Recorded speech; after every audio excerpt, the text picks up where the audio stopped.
Alors, je voudrais vous parler d'un sujet qui me tient particulièrement à cœur, euh, parce que je l'ai vécu dans ma chair. Donc, c'est pas de la théorie. Je voudrais vous parler du pervers manipulateur. Le pervers manipulateur, c'est pas quelqu'un de méchant. Mais c'est quelqu'un euh, qui va utiliser tous les moyens possibles pour vous garder près de lui. Et dans tous ces moyens possibles, eh bien, il va utiliser toutes les ficelles, toutes vos failles, et il va pouvoir passer du pire comme du meilleur, et faire des hauts et des bas, justement, à passer de l'un à l'autre, puisque l'objectif derrière ça, c'est un objectif complètement inconscient, parce qu'ils ne savent pas, ils peuvent peut-être des fois se rendre compte, mais c'est pas pour ça qu'ils arrivent, d'ailleurs ils n'arrivent pas à contrôler leur pulsion, hein, qui est cette pulsion de manipuler, complètement manipuler l'autre, et de passer justement d'un extrême à un autre. Elle est là, cette perversité. Euh, je ne sais plus où j'en étais, c'est pas grave, je vais prendre ailleurs. L'objectif du pervers manipulateur ou narcissique, c'est que vous soyez en réalité, vous êtes son objet, vous êtes sa possession. Il est en mode survie, le pervers manipulateur.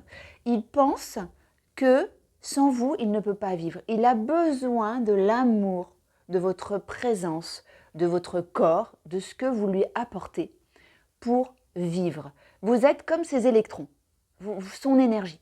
Et donc il puise comme un vampire, c'est un vampire énergétique hein, en réalité, et il va pomper, pomper, pomper, pomper votre sang. Pomper, pomper, pomper votre sang. Et quand il sent que vous êtes trop bas, eh ben il va être sympa, hein, un peu sympa, comme ça votre énergie va remonter un peu, jusqu'à ce qu'il puisse repomper, repomper, repomper. Sa stratégie aussi, c'est d'annihiler votre personnalité, votre confiance en vous. Donc ils vont souvent rabaisser, beaucoup rabaisser, vous faire douter de vous, parce que comme ça leur donne du pouvoir. Et ils ont encore plus de pouvoir sur vous, et c'est comme vous... Voilà, j'aurais pas dû mettre mes ailes d'ange aujourd'hui, j'aurais dû me déguiser en Dracula. Voilà, c'est ça qu'ils veulent. Euh, le pervers manipulateur, c'est quelqu'un qui souffre, mais qui est très intelligent, euh, mais qui souffre d'une manière où il est complètement dissocié. C'est-à-dire qu'il est qu'en mode survie.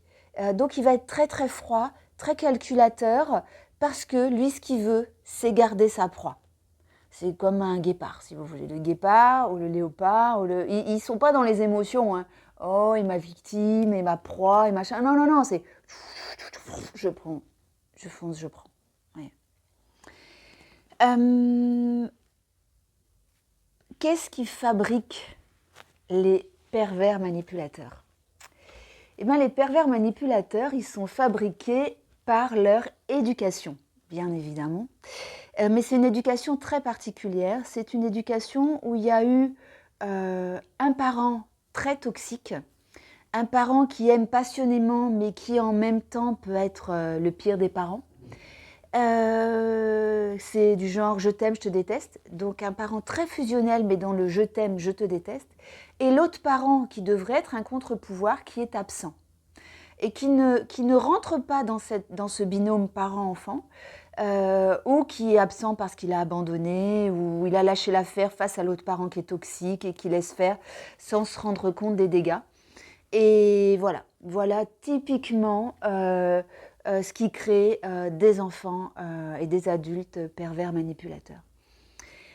Autre chose, face à ce type de profil-là, c'est-à-dire que si vous êtes avec quelqu'un qui un jour vous valorise, mais d'un autre côté, le lendemain vous critique, peut être dur, peut être colérique, mais d'un autre moment peut être comme un petit enfant qui a besoin d'être protégé, où vous sentez qu'il a besoin de vous, mais en même temps, vous vous sentez mal et vous vous sentez fatigué et vous n'y arrivez pas et vous commencez à être anxieux et à avoir peur de ces réactions et à douter de vous et à avoir l'impression que vous faites tout mal, enfin, ce genre de truc.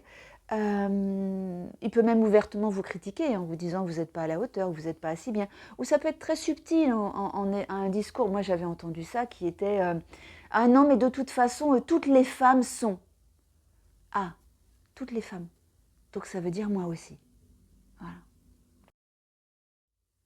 Donc voilà. Alors comment faire face à ce genre de personnage? Eh bien, honnêtement, il n'y a qu'une solution. Fuir. Partez.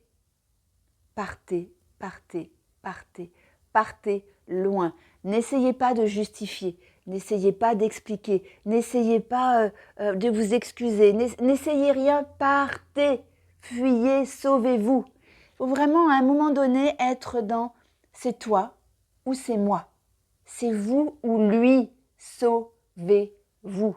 Parce qu'il vous bouffera. C'est Dracula, je vous rappelle. Hein. Et même si, alors, le vrai de vrai pervers manipulateur, il n'a pas vraiment envie de changer. Il veut que vous vous changiez, mais lui, il n'a pas envie de changer. Alors, bah, il ne se remettra pas en question. Et puis même si, alors, après, il y a des stades, bien sûr, hein, il y a des grades hein, dans le développement. Hein, tout le monde n'est pas, pervers manipulateur. Hein, il y en a juste qui sont mal, mais pas à ce stade-là. Dites-vous que vous avez le droit d'être heureux maintenant. Et pas quand la personne aura terminé sa thérapie, si un jour elle la termine. Voilà. Et puis en plus, même une fois qu'elle l'aura terminée, vous n'êtes pas sûr que cette personne, elle vous plaise. Et en attendant, arrêtez de souffrir. Simplement ça. Vous avez le droit de ne plus souffrir. Parce que tout ça, si vous êtes en prise avec un pervers manipulateur ou un pervers narcissique, c'est que tout simplement, vous avez une blessure d'estime de vous. Vous manquez d'estime de vous. Alors, on peut appeler ça plus communément la confiance en soi. Il y a une petite nuance, mais voilà, c'est assez proche. C'est-à-dire que vous doutez de votre valeur, donc vous laissez l'autre vous malmener, vous laissez l'autre vous maltraiter. Mais ça suffit. Ça suffit.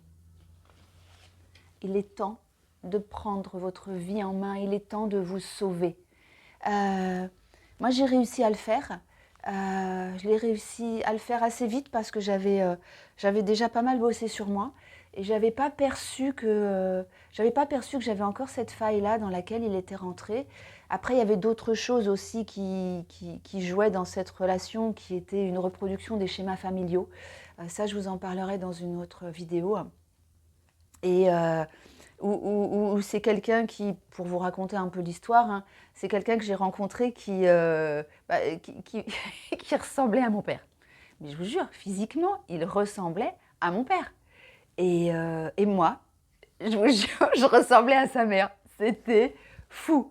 Et d'ailleurs, j'ai une copine qui un jour nous a croisés dans la rue, et elle nous a dit « Mais ce que vous êtes assortis !»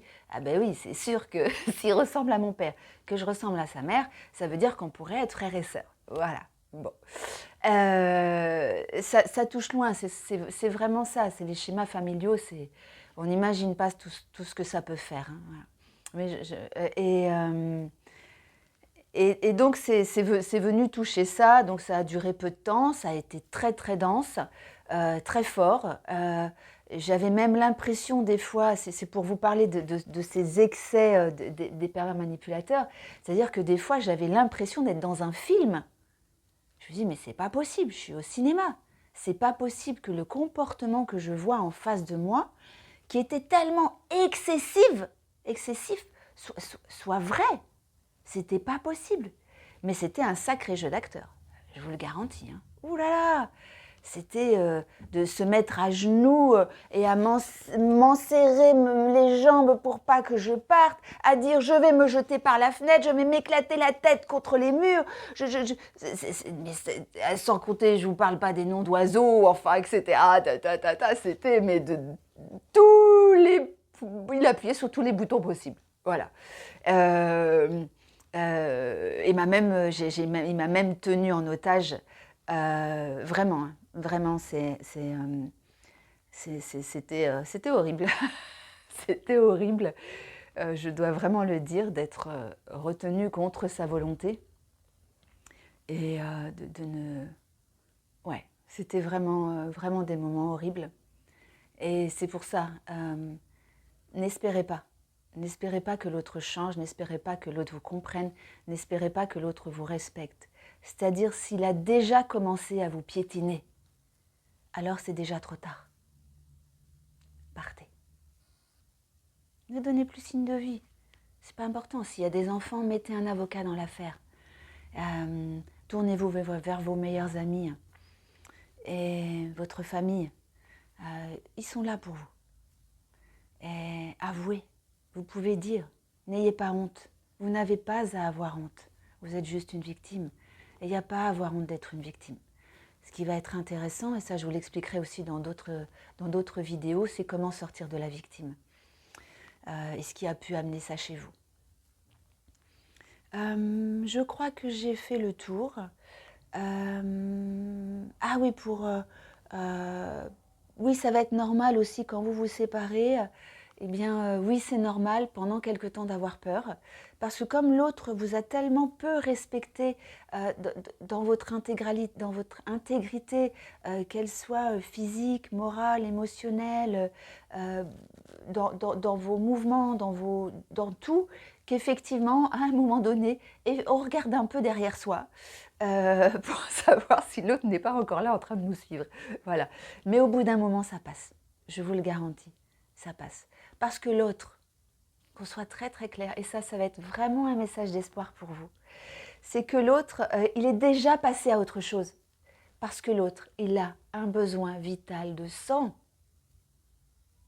Donc il est déjà allé chercher une autre victime pour assouvir sa faim, la faim de se remplir de l'énergie. Et vous l'avez compris, derrière tout ça, c'est un trou noir de manque d'amour. Voilà. Donc rassurez-vous, on en survit. Lui s'en sortira, même s'il vous menace de suicide, de quoi que ce soit. Voilà. Vous vous en sortirez à partir du moment où vous prenez soin de vous, où vous vous aimez, où vous refusez. Vous posez des limites, je vous expliquerai aussi comment faire ça. Voilà. Mais vous allez vivre et vous allez avoir une belle vie et une bien meilleure vie.